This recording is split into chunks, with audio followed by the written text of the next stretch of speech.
So guys finally आम्ही कुशलच्या घरी पोहोचलो आणि आवडते सध्या. आता इथून आम्ही जाणार आहे फॅन्टोलिनाला. सध्या फॉन्टॅलिना एक तर जिथे चाललो त्याचं नावच माहिती नाही. जो पण तिथे जाऊन कळलं नाही की याचं अरे बापरे याचं नाव फॉन्टॅनियस आहे, तोपर्यंत फॉन्टॅलिना फॉन्टॅसिना जॉन्सिना सगळं बोलून जातो. बेसिक आवरून आणि तिथे त्याच्यासाठी निघू. खूप सुंदर व्ह्यू आहे इकडे. ऑस्कर विनिंग ऍक्टिंग आहे. हर्ष गोलकरांकडून स्क्रिप्ट विसरलेले आहेत. ॲक्च्युली ज्या पद्धतीने त्याने डिस्क्राईब केलं ना की पोंडा असं असेल असेल, तर त्यापैकी मच बेटर आम्ही म्हणजे जे डोक्यात ठेवलं त्याच्यापेक्षा खूप सुंदर आहे. आता डायरेक्ट निघताना एक व्हिडिओ. हो गाईज आम्ही फायनल निघालो आहे आणि मी सगळ्यांचं आवरून झालं आहे. आता फॅन्टोलिना म्हणून काहीतरी आहे तिकडे चाललो आहे. तुम्ही गोव्याच्या म्हणजे पोंडाच्या आसपास असाल तर हॉटेल अन्नपूर्णामध्ये नक्की आहे. कारण की मेदूवडा मी आता जो खाल्ला क्रिस्पी आणि खूप गरम गरम छान होता. म्हणजे आत्तापर्यंत खाल्लेल्या मेदूवडांपैकी खूप बेस्ट होता. पेरू साहेब आलेले आहेत.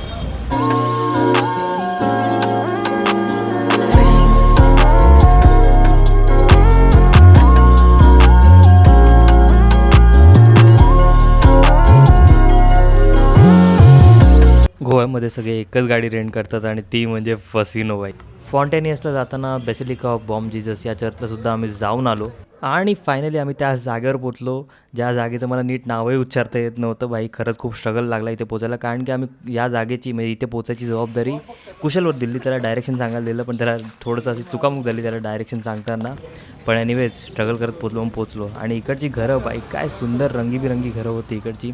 इकडे फोटो काढायला ॲक्च्युली म्हणजे खूप चांगले फोटो आले. तुम्ही आता स्क्रीनवरती बघू शकता इथे खूप भारी फोटो झाले. काय सध्या आम्ही आलो आहे दिल चाहता है पॉईंटला, जिथे आमिर खान, सैफ अली खान आणि अजून कोण होतं अक्षय खन्ना यांनी फोटो काढलेला.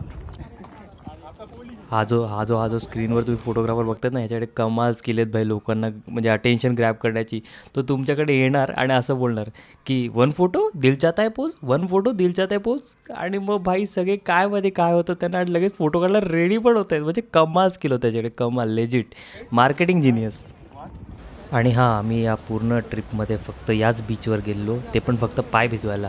म्हणजे आम्ही गोव्याला जाऊन बीचवरती नीट गेलोच नाही, फक्त पाय भिजवलेत बस. लोक गोव्याला एकतर बीचवरती एन्जॉय करायला किंवा भलत्याच गोष्टींचा आस्वाद घ्यायला येतात. पण मला असं वाटतं की जर तुमच्याकडे वेळ असेल तर गोव्याला अशी मंदिरेसुद्धा व्हिजिट करा. आम्ही आलो आहे सध्या या शांतादुर्गा मंदिरामध्ये आणि बघू शकता तुम्ही किती सुंदर या मंदिराचं आर्किटेक्चर आहे.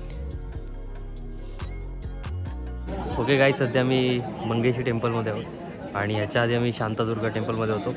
आता इथून असा प्लॅन आहे की पोंडाला परत जाऊन मडगावला जाऊन 1-2 बीच करून परत रिटर्न. आम्हाला बऱ्यापैकी उशीर झाला म्हणून आम्ही ते बीच केलेच नाहीत. सो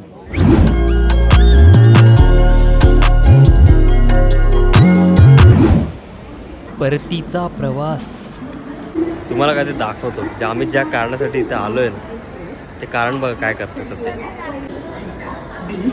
हा झोपला इथे झोपलेला हा माणूस आणि भाईचं सामान बघा कुठे मस्त झोपलेला भाई. आणि अशा प्रकारे 1 तास डिले असणारी आमची ट्रेन फायनली मडगाव स्टेशनला आली. आम्ही बसलो. मित्रांसोबत मजा मस्ती करत जाण्यात खरंच खूप वेगळीच मजा असते. मला ते क्षण खूप आवडतात आणि इथून घरी गेल्यावर सगळे हीच ट्रिप आठवणार आहे. याच ट्रिपमध्ये क्षण आठवणार आहेत. कारण की एकदा ते त्यांच्या आयुष्यात बिझी झाले की त्यांच्या डोक्यात फक्त एकच गोष्ट फिरणार आहे, परत अशी ट्रिप कधी.